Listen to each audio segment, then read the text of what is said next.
അസ്സലാമു അലൈക്കും വറഹ്മത്തുള്ളാഹി വബറകാതുഹു. എല്ലാവർക്കും നോയമ്പൊക്കെ നല്ല രീതിയിൽ പോകുമെന്ന് വിചാരിക്കുന്നു. ഇതാ കഴിയാറായി. ഇനി ഏതാനും 6 ദിവസങ്ങൾ കൂടി മാത്രമേ ഉള്ളൂ ഈ നോയമ്പിന്. എല്ലാവരും ഇന്ന് ഒരുപാട് ആൾക്കാർ ഉപവസിക്കുന്ന ഒരു സമയമാണ്. ക്രിസ്ത്യൻസും മുസ്ലിംസും ഹിന്ദുസും എല്ലാവരും. The two legendary Indian actors mister Mammootty and mister Mohanlal. ഇന്ന് അവരെക്കുറിച്ചാണ് ഞാൻ സംസാരിക്കാൻ വന്നിരിക്കുന്നത്. കഴിഞ്ഞ ദിവസങ്ങളിൽ മമ്മൂക്കായ്ക്ക് ഏതോ ദേഹാസ്വസ്ഥ്യം കൊണ്ട് ഹോസ്പിറ്റലിൽ ഡയഗ്നോസ് ചെയ്യാൻ പോയിരുന്നു എന്ന് നമുക്ക് എല്ലാവർക്കും അറിയാം. അതേ തുടർന്ന് ഉറ്റ സുഹൃത്തായ ലാലേട്ടൻ അമ്പലത്തിൽ പോയി അദ്ദേഹത്തിൻ്റെ പേരിൽ വഴിപാട് ചെയ്തു വന്നു. ഇതിൻ്റെ പേരിൽ മമ്മൂക്ക എങ്ങനെയാണ് മുസ്ലിം ആവുന്നത്? അദ്ദേഹം ആക്ട് ചെയ്യുന്നത് ഹറാമല്ലേ എന്ന്. എങ്ങനെയാണ് ഹറാം ആവുന്നത്? എനിക്ക് മനസ്സിലാവുന്നില്ല. എന്താണ് ഹറാം? അദ്ദേഹം മുസ്ലിം അല്ല. അങ്ങനെയാണെങ്കിൽ ആരാണ് മുസ്ലിം? മമ്മൂക്ക മുസ്ലിം അല്ലെങ്കിൽ പിന്നെ ആരാണ് മുസ്ലിം ഇവിടെ ഇന്ത്യയിൽ? കാരണം മാൻ പ്രപ്പോസസ്, ഗോഡ് ഡിസ്പോസസ്. മനുഷ്യൻ ആലോചിക്കുന്നു, ദൈവം തീരുമാനിക്കുന്നു. Mammukka is a law graduated person, but ദൈവം അദ്ദേഹത്തെ ഫിലിം ഇൻഡസ്ട്രിയിൽ കൊണ്ടുവരുന്നു. ഇന്ന് അദ്ദേഹം വലത് കൈ ചെയ്യുന്നത് ഇടത് കൈ അറിയാൻ പാടില്ല എന്നതാണ്. നമ്മൾ ആൾക്കൊരു സഹായം ചെയ്യുമ്പോൾ വലത് കൈ കൊണ്ട് ചെയ്യുന്നത് ഇടത് കൈ പോലും അറിയാൻ പാടില്ല.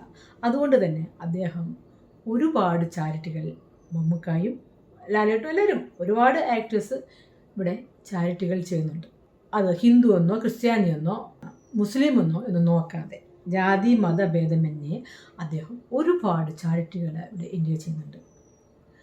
ഖുറാനിൻ്റെ 4:124 പറയുന്നു, ആണോ പെണ്ണോ ആര് സത്യവിശ്വാസിയായിക്കൊണ്ട് സൽക്കർമ്മങ്ങൾ ചെയ്യുന്നുവോ അവനാണ് സ്വർഗത്തിൻ്റെ യോഗ്യയെന്ന്. അപ്പോൾ പറയുമോ ഇവിടെ ആരാണ് മുസ്ലിം?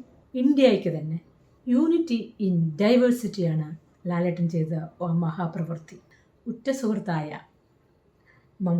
മമ്മൂക്കായുടെ പേരിൽ വഴിപാട് കൊടുക്കുക, അതും അമ്പലത്തിൽ. ലാലേട്ടൻ ശീലിച്ചു വന്നത് ഹൈന്ദവ കുടുംബത്തിലായതുകൊണ്ട് അദ്ദേഹം വഴിപാടാണ് ചെയ്യാൻ സാധ്യതയുള്ളൂ അല്ലേ? ഒരു ക്രിസ്ത്യനാണെങ്കിൽ കുർബാനയ്ക്ക് പണം കൊടുക്കും, കുർബാന അല്ലേ? ഒരു റോൾ മോഡലാണ് അദ്ദേഹം കാണിച്ചത് ഇന്ത്യ മൊത്തം. അതായത് ഇവിടെ മെയിൻ നമുക്ക് സഹോദര്യവും സ്നേഹവും കമ്പാഷനൊക്കെയാണെന്ന് അദ്ദേഹം ഈ ലോകത്തിന് തന്നെ കാണിച്ചു കൊടുത്തു. കല എന്നത് ദൈവത്തിൻ്റെ ഒരു ഗിഫ്റ്റാണ്. ഒരു മുസ്ലിം കുടുംബത്തിലൊരാൾ ജനിച്ചാൽ അയാൾ മുസ്ലിം ആകുന്നില്ല. ഒരു ഹിന്ദു കുടുംബത്തിലൊരാൾ ജനിച്ചാൽ അദ്ദേഹം ഹിന്ദു ആകുന്നില്ല. ഒരു ക്രിസ്ത്യൻ കുടുംബത്തിൽ ജനിച്ചാലും അദ്ദേഹം ക്രിസ്ത്യനും ആകുന്നില്ല. ദൈവം നോക്കുന്നത് മതത്തിലോട്ടോ നിങ്ങളുടെ പേഴ്സണാലിറ്റി, നിങ്ങളുടെ പൊസിഷൻ, നിങ്ങളുടെ സ്റ്റാറ്റസ്, നിങ്ങളുടെ ഡ്രസ്സിങ്സ് ഒന്നുമല്ല. ദൈവം നോക്കുന്നത് നിങ്ങളുടെ സൽപ്രവർത്തികൾ. ഹെബ്രായ 13:16 പറയുന്നു, നന്മ ചെയ്യുന്നതിലും നിങ്ങൾക്കുള്ളതിൽ നിന്ന് മറ്റുള്ളവർക്ക് പങ്കുവയ്ക്കാനും ബൈബിളിൽ പറയുന്നു.